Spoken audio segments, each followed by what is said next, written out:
Hello, everyone, and welcome back. It's time to get to your questions for our guests, Professor Maurice Franks and Senator Danny Martiny. And a lot of people very interested in this topic about gun control and the mental health aspect of it. Our first question comes from Amy, and she says, would all mental health records be disclosed to gun retailers? What if I received mental treatment for something benign like grief counseling after the death of a loved one? That's a great question, Amy.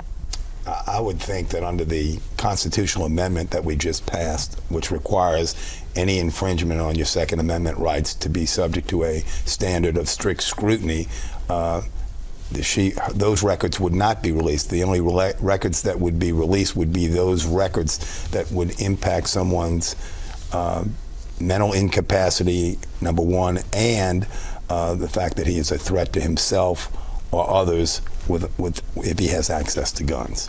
That's what that's what I would argue if I was trying to enforce Senator Reiser's constitutional amendment. I would agree. Yeah, so let's talk a little bit about that constitutional amendment. We talked a little bit going out of the break. For our viewers, if you could, in a nutshell, if at all possible, explain that constitutional amendment, Senator Martiny. I know the professor testified on it. My appreciation of what it says is that if you're going to infringe on someone's Second Amendment rights, it has to be subject to strict scrutiny.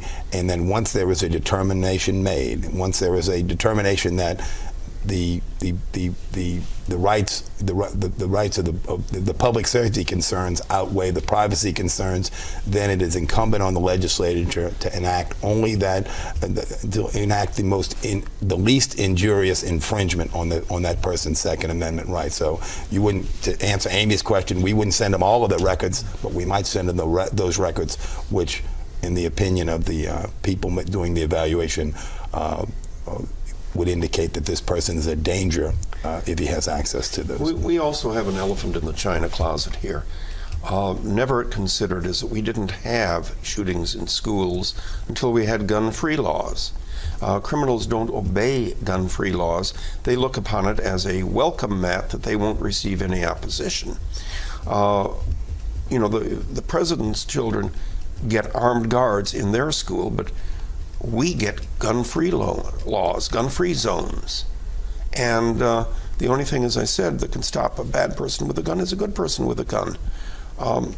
Could you explain the strict scrutiny? Explain that for our viewers so that they have a clear understanding of what strict scrutiny is. It means the law must be looked at, if it infringes on the right to keep and bear arms, it must be looked at very closely by the court to make sure that there is no other solution that could have been fashioned that would have solved the problem. I've got one solution that will solve the problem: abolish gun-free zones. It's interesting. The correlation between gun laws and murder is an inverse correlation. In 25 states of the United States, you don't need a permit to buy a gun. You don't need a permit to strap it on your hip and carry it in public in plain view.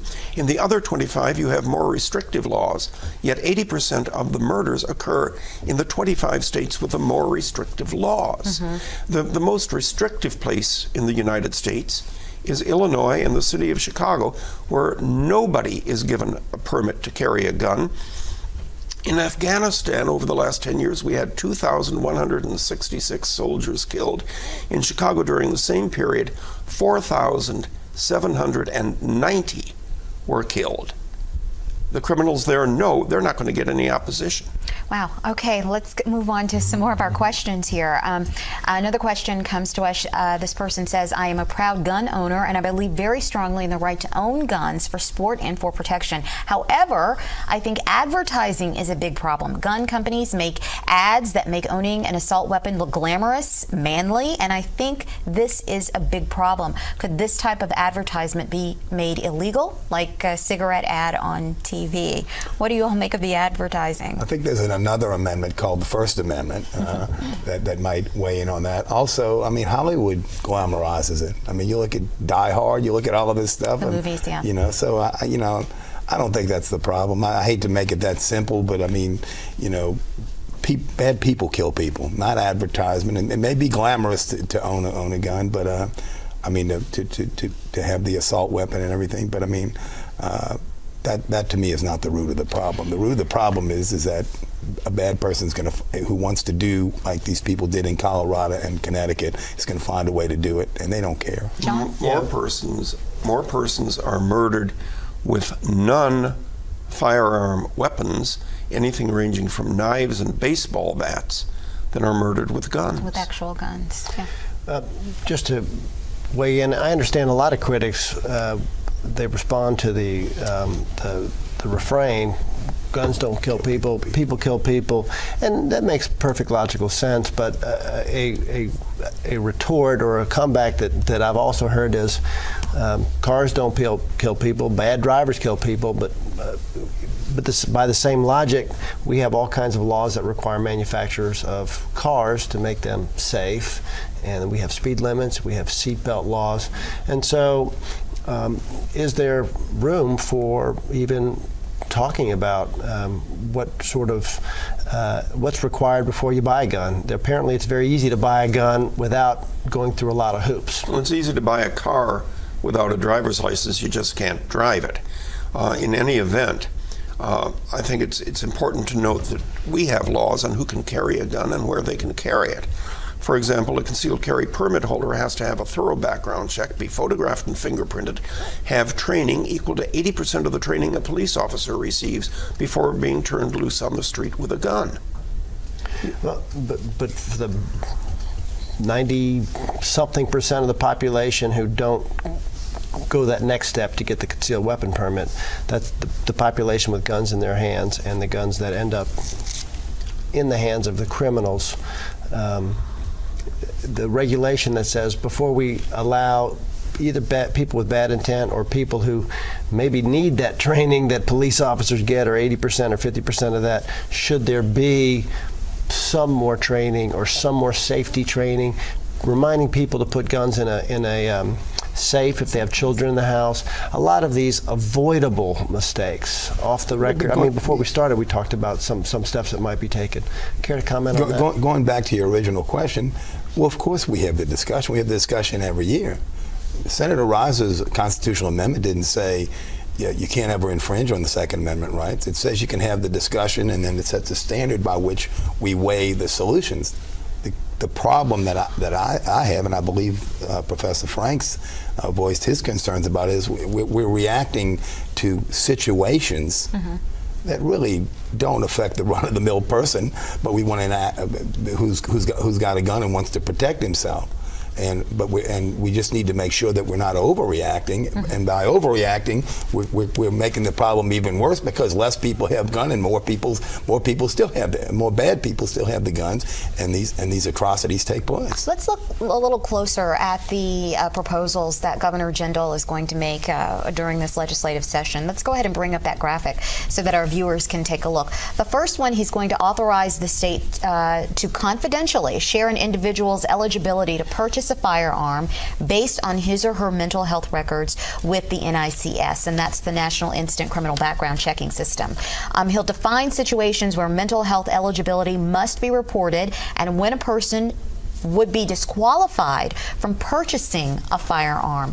And the third part of that proposal, it would define situations when the state may request to have an individual deemed competent by healthcare professionals removed from the NICS database. Quite a bit there that he wants to accomplish with the proposal. Your reaction to this? I go back to my original statement, the devil's in the details. I mean, I look at the first one, what is eligibility? That's where the fight's going to take place. Then Senator Roz's constitutional amendment will weigh in there.